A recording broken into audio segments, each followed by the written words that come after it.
नमस्कार विद्यार्थी मित्रांनो, खूप मोठी अशी पोस्टात भरती आलेली आहे GDS ग्राम डाक सेवक याच्यासाठी, ज्याच्या अंतर्गत पुढे branch post master, assistant branch post master आणि डाक सेवक या तिन्ही याच्यासाठी ही भरती आलेली आहे. खूप महत्त्वाचं लक्षात घ्या. डाक विभाग संचार मंत्रालयाच्या द्वारे ही भरती काढण्यात आलेली आहे, ज्याचे ॲप्लिकेशन आजपासून सुरू झालेले आहेत.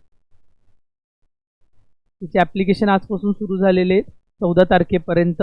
सबमिशन ऑफ ऑनलाईन ॲप्लिकेशन आणि फी पेमेंट 2 फेब्रुवारीपासून ते 16 फेब्रुवारीपर्यंत आहे. प्लस करेक्शनची विंडो असते, ॲप्लिकेशन फॉर्म पेमेंट वगैरे हे 18/2 ते 19/2 पर्यंत देखील हे आहे. तर बघा, याच्यामध्ये आपण बघू शकतो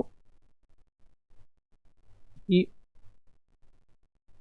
ब्रांच पोस्ट मास्टरसाठी आहे, बरोबर. ते झाल्यानंतर पुढे असिस्टंट ब्रांच पोस्ट मास्टर आणि तिसरं डाक सेवक, अशी 3 महत्त्वाची अशी पदे याच्यातनं भरली जाणार आहे. याच्यात जर सॅलरीचा आपण विचार केला तर ब्रांच पोस्ट मास्टरसाठी 12,000 ते 29,380 पर्यंत, असिस्टंट ब्रांच पोस्ट मास्टर आणि डाक सेवकसाठी 10,000 ते 24,470 पर्यंत. पुढे एज लिमिट 18 ते 40 एवढी वयोमर्यादा आहे. एक्सटेन्शन आपण बघू शकतो, SC ST साठी 5 वर्षांचं, OBC साठी 3 वर्षांचं, EWS साठी कोणतेही रिलॅक्सेशन नसतं. पुढे पर्सन विथ बेंचमार्क डिसेबिलिटी 10 वर्षांचं, person with benchmark disability plus OBC 13 वर्ष आणि परत benchmark disability plus SC ST साठी 15 वर्षाचं आहे. यासाठी सगळ्यात महत्त्वाची गोष्ट एक लक्षात घ्या, या परीक्षेसाठी कोणतीही आजचं जशी एक्झाम होणार नाही आहे, याचं सिलेक्शन जे असेल हे 10वीच्या मार्कांवरती असेल. 10वीचे मार्क कशामध्ये? मॅथ्स आणि इंग्लिशमध्ये. तुमच्या कोणत्या बोर्ड्समधनं वगैरे झालेलेही चालतील, म्हणजे तुम्ही CBSEचे असाल, आपलं महाराष्ट्र स्टेट बोर्ड असेल, कोणत्याही त्याच्यातनं तुमचं चाललं जाईल. ओके, त्यामुळे ही गोष्ट याची नोंद ठेवा. बाकीच्या सगळ्या याच्यामध्ये गोष्टी दिलेल्या आहेत, ज्या आपण डिटेलमध्ये बघू. आता लक्षात घ्या, CBSEमध्ये किंवा अनेक राज्यांच्या, आपल्याकडे तरी पर्सेंटेज येतात, अनेक राज्यांच्या वगैरे याच्यामध्ये CGPA ग्रेड येतात. मग ते ग्रेड देखील कन्वर्ट करून मग त्याचे पर्सेंटेजमध्ये 9.5 नंतर ते पुढे कन्वर्ट करून त्याचे पर्सेंटेजमध्ये कन्सिडर केले जातील. ओके, ते झाल्यानंतर तुम्ही जिथे जिथे अप्लाय करताय त्याची लोकल तुमची भाषा, म्हणजे जर महाराष्ट्र असेल तर मराठी आणि गोवा असेल तर कोंकणी किंवा मराठी, या 2 भाषांचं तुम्हाला ज्ञान असलं पाहिजे. ओके, बाकीचे त्या याच्यानुसार आता आपण डिटेलमध्ये एकदा बघूया. ग्रामीण डाक सेवक असेल त्याच्यामध्ये BPM ब्रांच पोस्टल मास्टर आणि असिस्टंट ब्रांच पोस्टल मास्टर आणि डाक सेवक ह्याच्यासाठीही आहे. आताच पाहिलं आपण 31 तारखेपासून ते 14 तारखेपर्यंत याचे ऑनलाईन 1 टाइम रजिस्ट्रेशन तुम्हाला एकदाच पोस्टाच्या आपल्या वेबसाईटवर नंतर येणार आहे. तुम्ही भरतीसाठी तिथल्या अप्लाय पुढे करू शकता. पुढे ऑनलाईन ॲप्लिकेशनचं सबमिशन 2 फेब्रुवारीपासून ते 16 फेब्रुवारीपर्यंत आणि त्याच्यामध्ये जर एडिट करायचं असेल, काय करेक्शनची विंडो असेल ती 18 तारखेपासून ते 19 फेब्रुवारीपर्यंत ती सुरू राहील. ओके, पुढे सॅलरीचा आपण माहितीच विचार केला. ब्रांच पोस्टल मास्टरचा जो स्लॅब आहे 12,000 पासून ते 29,380 पर्यंत आहे आणि डाक सेवकचा किंवा असिस्टंट ब्रांच पोस्टल मास्टरचा 10,000 पासून 24,470 आहे. ओके, प्लस याच्यामध्ये 3 वर्षाचा 3% ॲन्युअल इन्क्रीज होणार आहे. प्लस डिअरन्स अलाउन्स देखील टाइम टू टाइम तुम्हाला दिला जाणार आहे. त्यामुळे तसा जर विचार केला तर 31-35 हजारापर्यंत ही सॅलरी जाऊ शकते.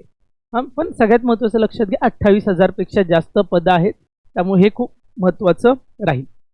पुढे आपण रिलॅक्सेशन बघितलेलं आहे. 18 ते 40 वयोमर्यादा आहे. त्याच्यामध्ये SC ST साठी 5 वर्ष, OBC साठी 3 वर्ष, PWD कॅटेगरीसाठी 10 ते 15 वर्ष एवढं रिलॅक्सेशन याच्यामध्ये आहे, ह्याची नोंद घ्या. पुढे मगाशी सांगितल्याप्रमाणे 10वीचे तुमचे मॅथ्स आणि इंग्लिशची मार्क याच्यामध्ये कन्सिडर होणार आहेत. कुठलीही बाकी परीक्षा याच्यामध्ये होणार नाही आहे, त्यामुळे ही खूप मोठी सुवर्ण संधी आहे. प्लस तुम्ही जिथनं तुम्ही अप्लाय कराल ती तुम्ही लोकल भाषा 10वीपर्यंत शिकली असली पाहिजे. म्हणजे तुम्ही महाराष्ट्रातनं कराल तर मराठी ही तुमच्या 10वीच्या रिझल्टमध्ये असली पाहिजे, ही गोष्ट मात्र लक्षात ठेवा. प्लस बेसिक नॉलेज असलं पाहिजे मोबाईल वापरायचं, लॅपटॉपचं. प्लस तुम्हाला सायकलिंग आणि 2 व्हीलर चालवता आली पाहिजे. तर का साहजिक आहे, डाक सेवकचे आहेत, त्यामुळे मग तुम्हाला इकडनं तिथे ते पोस्ट मॅनेज देखील करायचं असतं, त्यामुळे तुम्हाला ड्रायव्हिंग, 2 व्हीलर आणि सायकल चालवता आली पाहिजे.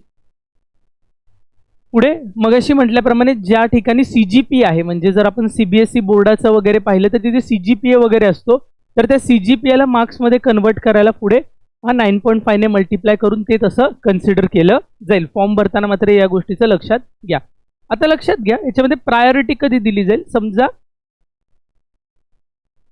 जर 2 विद्यार्थ्यांची मार्क समान असतील तर त्यांच्या वयानुसार, कास्टनुसार त्यातली फिमेल, ट्रान्सजेंडर आणि मेल अशी प्रायोरिटी दिली जाईल. जर समजा असं असेल की एकाच विद्यार्थ्याला 80 मार्क आहेत, म्हणजे 4 विद्यार्थ्यांना जर समजा 80 मार्क आहेत, तर पहिल्यांदा जर प्रायोरिटी दिली जाईल तर ती ज्याचं वय सगळ्यात जास्त आहे त्या चौघांमधलं त्यांना पहिली प्रायोरिटी दिली जाईल, दुसरी SC ST OBCच्या फिमेल्सला, तिसरी ट्रान्सजेंडरला आणि मग सर्वात शेवटी मेलला ह्याच्यामध्ये हे केलं कन्सिडर केलं जाईल. त्यामुळे ही गोष्ट मात्र नीट लक्षात घ्या. पुढे यांचे कामं काय काय असतात. आपलं ऑफिस ऑपरेशन्स करणं, मार्केटिंग करणं, IPBPच्या सर्व्हिसेस करणं, ओके. प्लस तिकडेच तुमचं त्या विलेजमध्ये तुमचा रेसिडेन्स असला पाहिजे. सेम यांचे काउंटर ड्युटीज आहेत ABPMच्या, स्टॅम्प्स विकणं असेल, डोर स्टेप मेल डिलिव्हरी असेल आणि असिस्टिंग ब्रांच पोस्टल मास्टरची, ओके. पुढे डाकसेवकाची हेड ऑफिसमध्ये वगैरे त्यांची सगळी ड्युटीज असतात. सॉर्टिंग करणं, प्रत्येक गोष्ट सॉर्ट करणं आलेली, प्लस त्याचं ट्रान्सशिपमेंट करणं आणि मार्केटिंग देखील ह्यांच्यामध्ये येतं. त्यामुळे ही गोष्ट नीट लक्षात घ्या. पुढे फॉर्म सुरू झालेत. पहिल्यांदा तुम्हाला 1 टाइम रजिस्ट्रेशन करावं लागेल, ज्याच्यामध्ये तुम्हाला तुमचं नाव वगैरे, मोबाईल नंबर, OTP व्हेरीफाय करून मोबाईल नंबर आणि ईमेल ID व्हेरीफाय करावा लागेल.